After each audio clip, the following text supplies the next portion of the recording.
Public speaking is an art, लेकिन public के सामने बात करना हर एक के बस की बात नहीं है। हर एक शर्माता है या सोचता है कि उसके अंदर ये कॉन्फिडेंस नहीं है। अगर मैं आपसे ये सवाल करूं, are you afraid of speaking in front of public? If the answer is yes, तो no need to take tension, don't worry about it. हर एक को ये प्रॉब्लम है कि पब्लिक के सामने बात कैसे की जाए, कैसे हम एक गुड कम्युनिकेटर बन सकते हैं, कैसे हम एक कॉन्फिडेंट स्पीकर बन सकते हैं, या एक कॉन्फिडेंट स्पीकर बनने के लिए हमें करना क्या होगा। In this class I am ready to tell you the 6 points. If you follow these 6 points, I am sure that you will be very good speaker, you will be a confident speaker. The first one is pause often. जब आप public के सामने खड़े हों और अपनी बात को कह रहे हो तो वहाँ पर पॉजेस लीजिए, रुकिए। ऐसा ना हो कि अब आप स्ट्रेट सेंटेंस पे सेंटेंस बोले चले जा रहे हैं और सामने वाले को कुछ समझ में नहीं आ रहा, ऑडियंस को समझ में नहीं आ रहा। Let the audience understand what you want to say. उनको समझने तो दें आप बोलना क्या चाहते हैं, आप बोल क्या रहे हैं। तो वहाँ पर आपकी स्पीकिंग में, आपके सेंटेंसेस में दरमियान थोड़ा सा वक्फा होना चाहिए, मामूली सा वक्फा। और इसमें एक और फ़ायदा ये भी है कि समटाइम ऐसा होता है कि हम जो कहना चाहते हैं तो हमारा सेंटेंस आगे पीछे हो जाता है।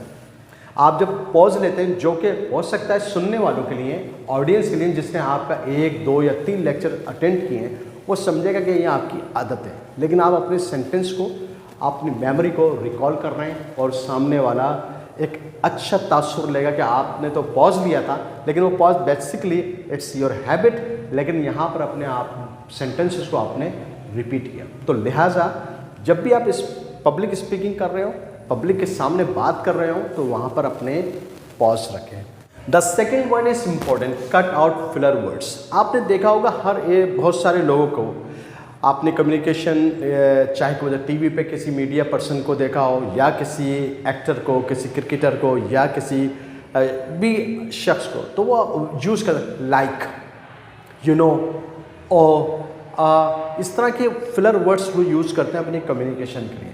It's not a good things, it does not leave the good taste, it is a bad impact on audience, it's a bad impact on the listeners. आप जब बातचीत कर रहे हो तो don't use these filler words in your communication. Sentences को मुकम्मल करते चले जाइए और वही बात बोले जो आपने बोलना है।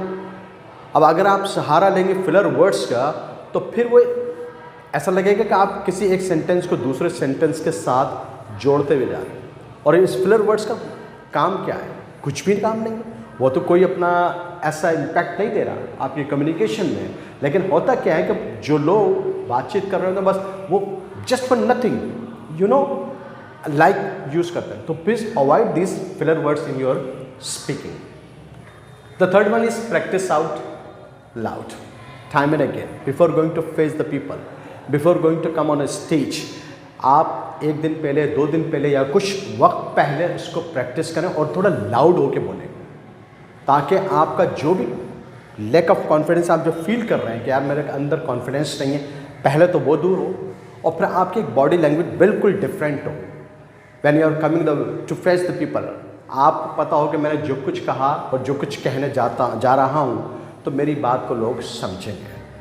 और अगर आपके अल्फाज बिल्कुल, when you chew the words, आपके अल्फाज बाहर ही नहीं आ रहे, कुछ सुन नहीं रहा, तो ऐसा लगेगा कोई भी इम्पैक्ट नहीं हो रहा पब्लिक पर और कोई इम्प्रेसिव बात आपके नहीं आ रही, तो लोग अपना इंटरेस्ट को शो नहीं कर रहे। तो लिहाजा before going to face the people, practice out. The fourth one which is important, eye contact. From myself, from my side, मैं सबसे ज़्यादा एज ए टीचर कहता हूँ कि आपका स्टूडेंट्स के साथ, एज ए स्पीकर ऑडियंस के साथ आपका आई कांटेक्ट होना बड़ा ज़रूरी है। क्योंकि आई कांटेक्ट नहीं होगा तो इसका मतलब है there is a lack of confidence. और आई कांटेक्ट होता है तो इंसान अपने आप को फील करता है कि मेरा अंदर बहुत कॉन्फिडेंस है। एज ए टीचर जब हम क्लास पे खड़े होते हैं तो अपने स्टूडेंट्स के साथ कांटेक्ट रखते हैं। अगर स्टूडेंट्स इधर है तो उसको इधर देखते हैं, लेफ्ट साइड, राइट साइड, जहाँ पर भी हो उसका कांटेक्ट है, तो स्टूडेंट्स भी बड़ा मुतवज्जो होता है और वो फुल कंसंट्रेशन के साथ आपकी क्लास को लेता है। और जब ऑडियंस के साथ आपका कांटेक्ट है तो फिर आप और स्पीकर और ऑडियंस वेल कनेक्टेड है। तो जो कुछ आप बोल रहे हैं, they are getting your point, they are able to understand your point of view. तो you must have eye contact with public. And the fifth one which is important, tell the story. Every great speaker tell the story. This is a great weapon of the communicator. This is a great weapon of the speaker. You must know how to tell the story. कहानी सुनाना आसान नहीं है। कहानी तो हर एक सुना देता है, लेकिन एक कहानी सुनाने का अंदाज़ ये होता है कि सामने वाला बड़ा हमतन गोश होता है, बड़ी तवज्जो के साथ आपकी बात को सुनता है और समझता है कि हाँ ये, लेकिन वो कहानी जो आप सुना रहे हैं वह आने वाले आपके टॉपिक के साथ रिलेटेड हो, पब्लिक उस पर इंटरेस्ट लेगी, फिर वहाँ पर उसको जाके कनेक्ट करें। तो telling the story is an art. Before going to tell your real speech you must tell the story. अगर आपको स्टोरी टेलिंग आती है तो it's fantabulous. Clear my point? And now the third one is use your hands for impact. You cannot stand emotionless. As a speaker, if you are standing like this, or like any other idea which you use, motionless, so very simple, it will not leave a good impression on audience. और audience को impact देने के लिए, उसको मुतासिर करने के लिए, you use your body language. आप जब भी किसी से कोई बात करते हैं तो ये याद रखिए, आप 7% वर्बल कम्युनिकेशन करते हैं और 38% आप टोन यूज़ करते हैं। यानी कि आपकी वॉइस की जो पिच होती है, कभी ऊपर जाती है, कभी नीचे आती है, कभी पिच को आप बिल्कुल डाउन कर लेते हैं, कभी उसका इफेक्ट बिल्कुल ऊपर चला जाता है। वहाँ पर आप 38% आप वॉइस यूज़ करते हैं।